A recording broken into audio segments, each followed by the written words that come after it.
Um outro ponto que é possível também adquirir, uma outra maneira de adquirir uma propriedade para investimento é no caso de permuta, em que há troca, né, de ativos entre ativos monetários ou não monetários.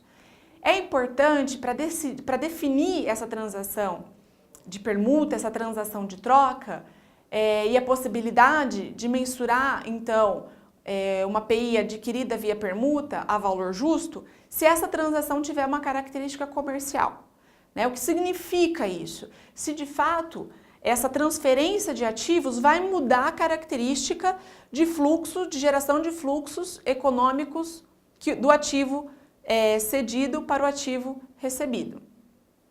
Então, nesse caso, e quando esse valor justo do ativo cedido puder ser mensurado, a empresa pode usar valor justo nesse caso de permuta. Registrado, então, aqui valor, ao valor justo do ativo cedido. Quando não for possível mensurar o valor justo ou quando essa permuta não se caracterizar como uma transação comercial, essa troca ela vai ser feita ao valor de custo e o valor do ativo adquirido, né, como PI, vai ficar registrado pelo valor contábil do ativo cedido. Então, de uma maneira geral, são essas as particularidades que nós temos dentro da norma de propriedade para investimento. Aí existem algumas questões de divulgação que são importantes, a empresa precisa divulgar relacionadas a esse assunto. Então, eu preciso divulgar que tipo de propriedade, descrever essa propriedade, é um imóvel, é um terreno, é uma parte de um imóvel, é uma parte, né, de um edifício. Os critérios utilizados para distinguir a PI de outros ativos, por que esse imóvel é uma PI, né? Precisa estar claro isso na divulgação. Os métodos para determinação do valor justo, como você chegou no valor justo, né? O que foi considerado para você mensurar, uma informação importante para o mercado. As receitas provenientes de uma propriedade para investimento, as despesas operacionais diretamente relacionadas, as obrigações contratuais, a conciliação entre o valor justo anterior com o valor atual, as diferenças cambiais que podem vir a ocorrer, dependendo, né, da situação, da característica dessa propriedade para investimento. Além desses pontos, há outras divulgações importantes. Então, o valor bruto e a depreciação acumulada, caso seja uma propriedade para investimento mensurada a custo, o valor da depreciação, a vida útil, né? Os métodos, o método de depreciação utilizado para aquela propriedade para investimento, o impairment, então houve perda, o valor dessa perda, as baixas e alienações, ou adições que podem ocorrer via combinações de negócio, aí já fazendo até um link com o assunto de ativo intangível. Dentro dessa questão da divulgação, um ponto importante o que a norma pede é que caso a empresa decida manter uma propriedade para investimento registrada ao valor de custo, ela precisa divulgar também o valor justo dessa informação para o mercado. Então, vamos ver como exemplo o caso da BR Malls, nessas questões especificamente de propriedade para investimento. Então, aqui nós temos a nota explicativa da BR Malls, então ela fala o seguinte: olha, eu tenho terrenos, edifícios mantidos para oferir aluguel ou para valorização. Então, ela destaca a finalidade principal, né, desse edifício. Então, são os shoppings e o grande objetivo para oferir aluguel. As propriedades para investimento inicialmente são registradas a custo e após isso elas vão ser apresentadas a valor justo, né? Então, fechando o que nós conversamos a respeito do reconhecimento. Quando houver ganhos ou perdas resultantes dessas variações a valor justo, elas serão incluídas na demonstração de resultados do exercício. E no caso de construção,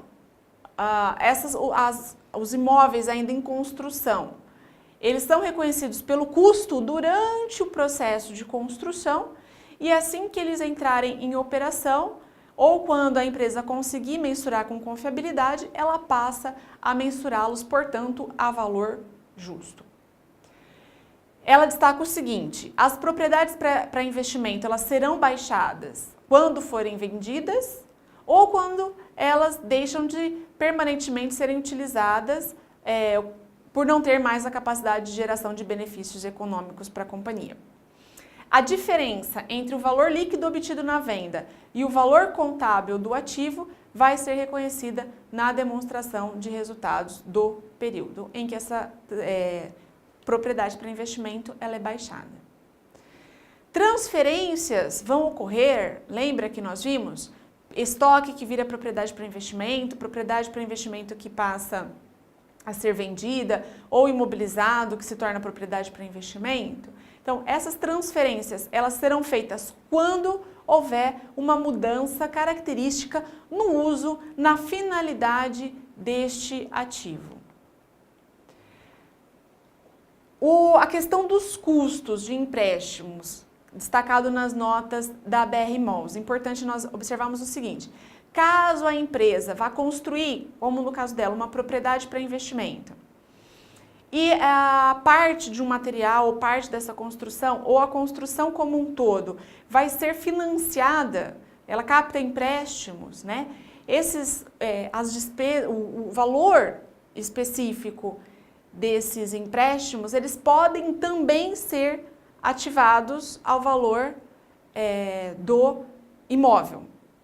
Depois que essa construção, que essa propriedade para investimento estiver sendo utilizada, aí gastos subsequentes relacionados aos empréstimos serão lançados como despesa no resultado. Então, ela destaca isso. Os custos de empréstimo são capitalizados como parte do custo correspondente do ativo e, nos demais casos, em demais períodos, esses gastos serão lançados como despesa na DRE. Há uma divulgação interessante da BR-Malls da nota explicativa no consolidado, em que ela mostra as transações do que ocorreram nas suas propriedades para investimento.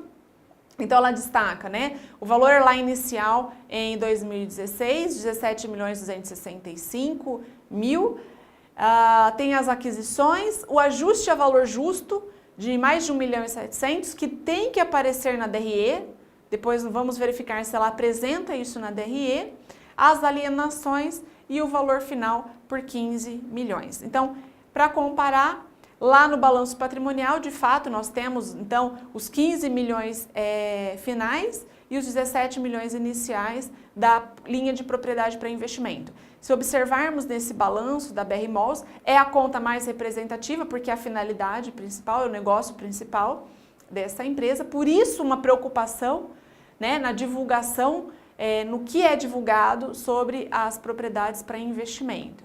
E lá na DRE, nós observamos essa variação a valor justo lá no grupo de despesas operacionais, destacado, portanto, conforme exigido pela norma.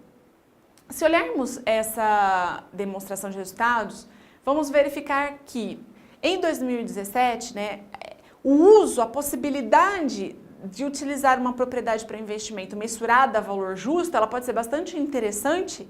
Para a empresa mostrar o seu verdadeiro valor para o mercado, ela vai ter as suas propriedades atualizadas ao valor de mercado, ou ao valor mais próximo da capacidade de geração de benefícios que esse imóvel pode gerar, que esse ativo pode gerar, né? E tendo uma informação disponível aí para os investidores, para os bancos. Só que no caso, por exemplo, em 2017, ela tem uma variação a valor justo negativa alta.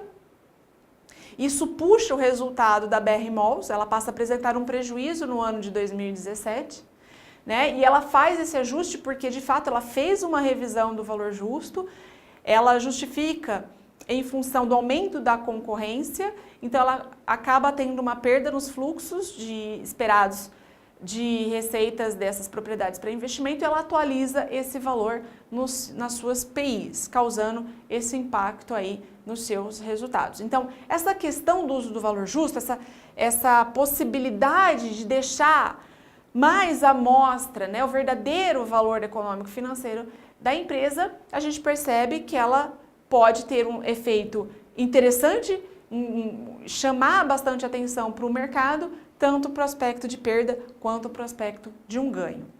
Nesse caso da BR-Malls, ficou evidente essa perda, Mas quando uma outra moeda, uma outra vertente dessa questão da valorização, dessa questão do uso ao valor justo, dessa questão de mostrar para o mercado o verdadeiro valor da empresa, né, e alinhando com aquilo que foi abordado no início da aula, essa mudança do tipo de empresa, eu saio de uma empresa pesada, de aço, e passo para uma empresa valendo bilhões de redes sociais, né? Então, esse conceito de valor justo, ele fica ainda mais evidente e ele se torna mais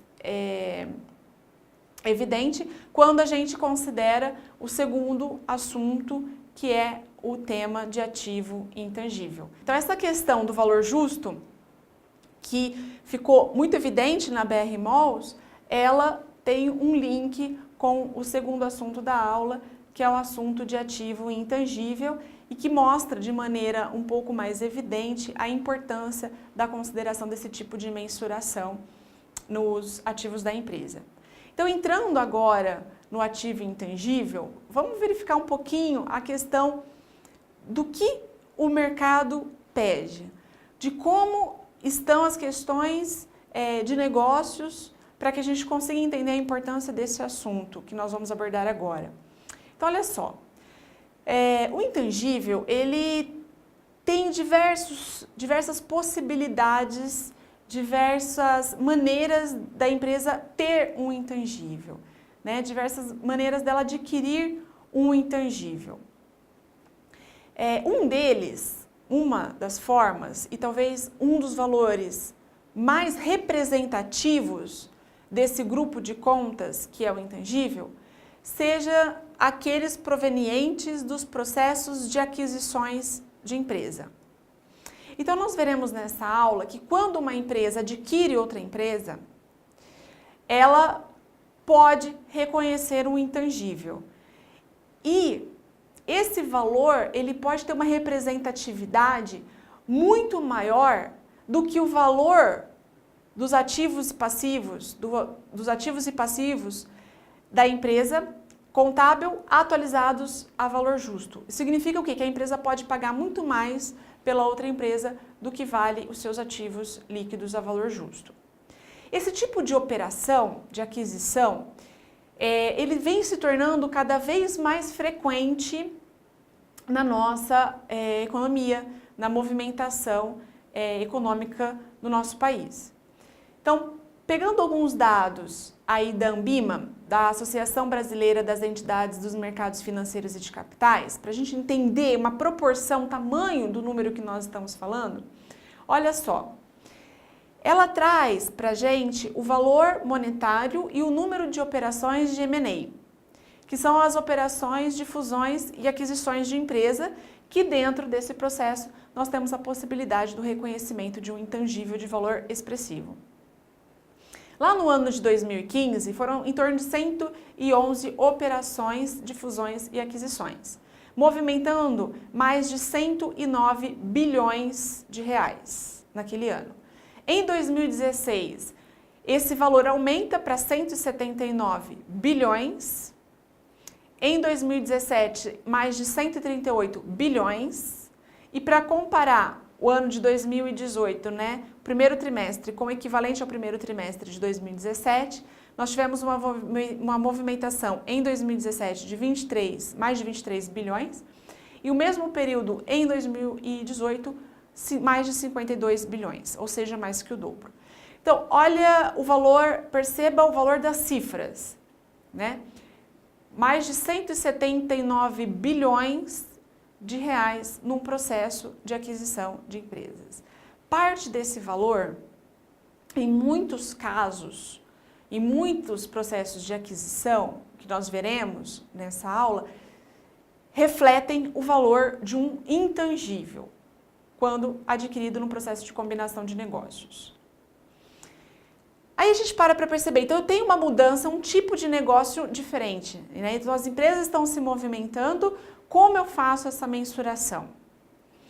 Se pararmos para observar também como o mundo está funcionando, como as questões mercadológicas estão funcionando, a gente parar para verificar esse gráfico, o que acontece dentro de um minuto, né? Então, dentro de um minuto eu tenho mais de 150 milhões de e-mails enviados.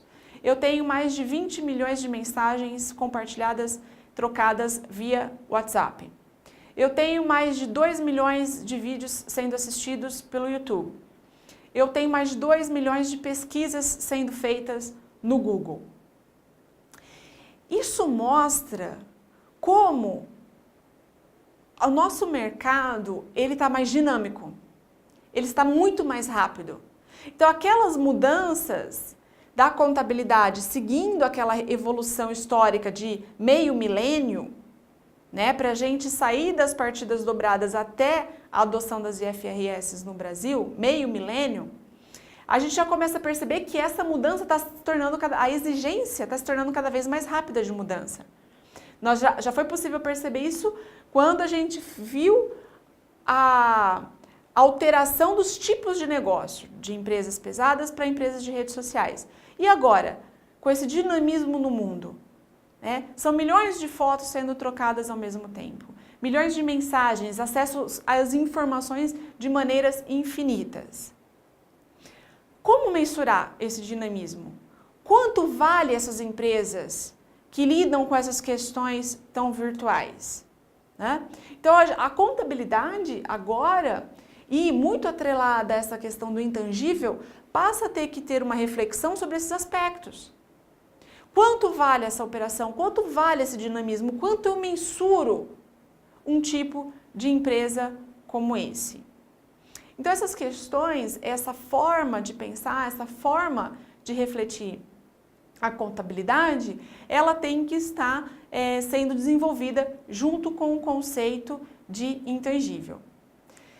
Mas o que é o intangível? Que tipo de ativo é esse, né? O intangível, ele é um ativo, portanto, ele também segue as necessidades de registros como um ativo. Então, ele tem que ser um recurso controlado pela entidade, ou seja, ela tem que arcar com os riscos, benefícios desse ativo, ela tem a capacidade de impedir que terceiros influenciem nesse ativo. Ele tem que ser fruto de um evento passado, esse evento passado pode ser uma aquisição, pode ser uma construção, um desenvolvimento, e tem que também, da mesma maneira, esperar a capacidade de geração de benefícios econômicos futuros para a entidade. Então, da mesma forma, para ser classificado e caracterizado como um ativo intangível, precisa seguir aí essas questões de ativo. Pela Lei 6.404, o ativo intangível ele é o direito que tem por objeto os bens incorpóreos, destinados à manutenção da companhia ou exercidos com essa finalidade, inclusive proveniente do fundo de comércio. Então, vamos entender essa frase, né? Objetos de bens incorpóreos. Então, não tem corpo, não tem forma física? Às vezes pode até ter, mas a grande questão é que a forma física que ele pode vir a ter, ela não tem, na forma física, a representatividade monetária de quanto vale aquele ativo, né? Então, ele vale muito mais do que uma possível representação corpórea que ele possa vir a ter. Por isso, de uma maneira geral, considerado como bens incorpóreos, porque o valor monetário a ele atribuído não está espelhado na sua forma física, caso ela venha a existir. Inclusive o fundo de comércio adquirido, que é o caso dessas, do intangível, que nós vamos denominar de goodwill, proveniente dessas combinações de negócios, proveniente desses processos de aquisições de empresas que movimentam bilhões, que nós falamos há pouco. Então, alguns tipos de intangível: marcas e patentes, softwares, licenças, receitas no sentido de fórmula, de descobrir a receita de um produto, né? Protótipos, filmes, gastos com desenvolvimento, carteira de clientes, fidelidade, formada principalmente pela fidelidade dos clientes, franquias, entre outros. Dentro dessa lista de exemplos de intangível, alguns a gente observa que podem até ser fáceis de mensurar, podem até ser fáceis de observar que ele atende aqueles quesitos de ser controlado pela empresa, fruto de evento passado, capaz de gerar benefícios para a companhia, portanto dignos de serem registrados no balanço patrimonial. Mas alguns não são tão fáceis assim. Na fidelidade do cliente, como eu mensuro quanto vale para uma empresa aquela carteira de clientes que ela possui, quanto vale aquela relação que ela tem já com o fornecedor, todo um canal de logística que ela desenvolveu. Quanto vale isso? Como mensurar? É possível mensurar e registrar esse valor dessa empresa, que é um dos valores talvez principais em determinados tipos de empresa?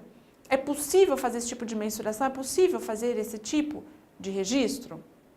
Então é importante lembrar quais ativos serão registrados.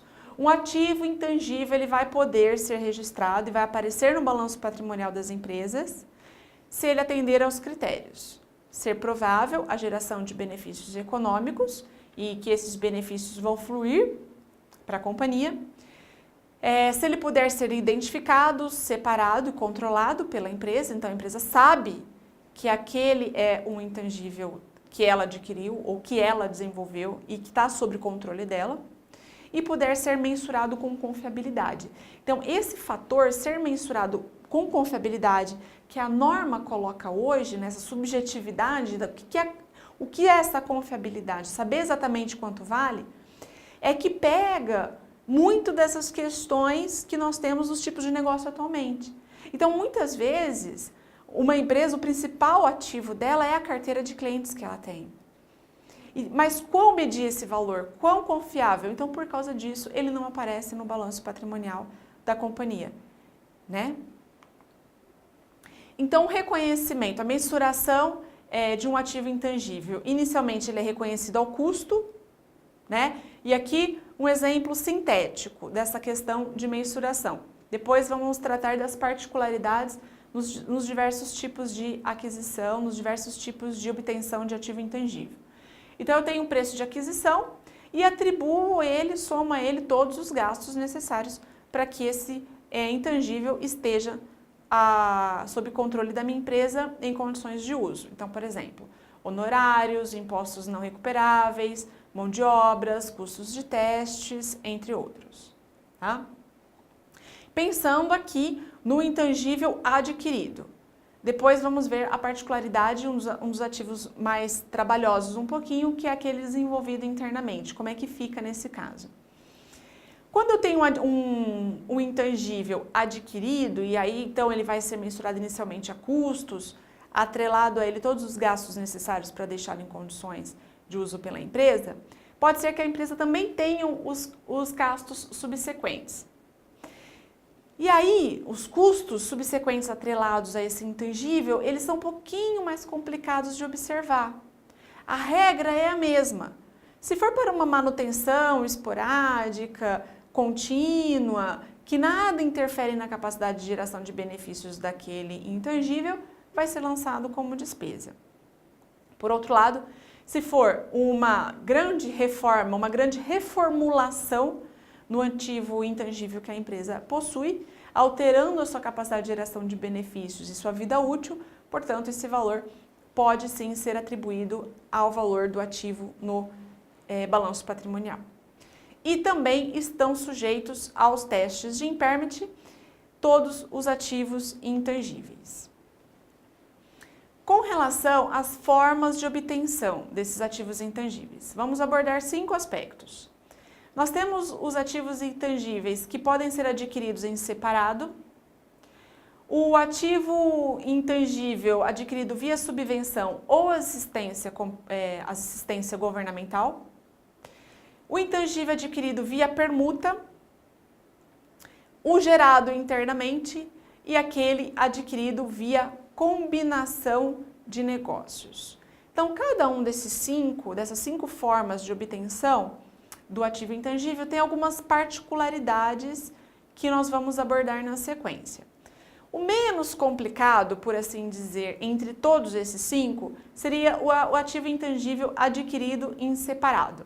Então, por exemplo, a empresa compra uma licença, ela compra uma carteira de clientes, ela não desenvolveu a carteira de clientes, é diferente, ela comprou ela pagou por uma carteira de clientes pronta, ela adquire um software para uso na sua companhia e não um software para venda, porque se ela adquire um software para revenda, sai do foco do CPC 04 e vai ser trabalhado no CPC 16 de estoque. Então, um software adquirido para uso nos seus negócios. Então, esses tipos de ativo, eles vão ser reconhecidos na empresa, se for identificado, mensurado com confiança e prováveis geração de benefícios econômicos futuros. Reconhecidos a custo.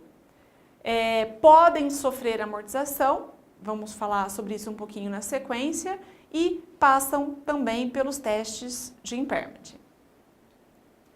Quando nós temos os ativos intangíveis adquiridos via subvenção ou assistência governamental, né? Então, por exemplo, o governo dá uma subvenção ou uma assistência, oferece uma assistência à empresa, por exemplo, no uso de direitos de aterrissagem, no uso de licenças de operações de estação de rádio, licenças de importação, por exemplo. Nesses casos, né, de uma maneira bem simples, a forma como esse ativo ele é recebido não deve influenciar no seu método de contabilização, que a empresa vai seguir ou o uso do valor justo, ou o uso do valor nominal, o uso do custo, mais os gastos para deixar esse ativo aí em condições de uso. Então, simplificando essa contabilização, a empresa obtém essa subvenção governamental, ela debita no ativo intangível e credita uma receita de subvenção na DRE. Por que simplificada? Porque sobre esse aspecto específico, nós temos a norma de a subvenção e assistência governamental, que deve ser consultada porque trata de algumas especificidades desse assunto. Mas, via de regra,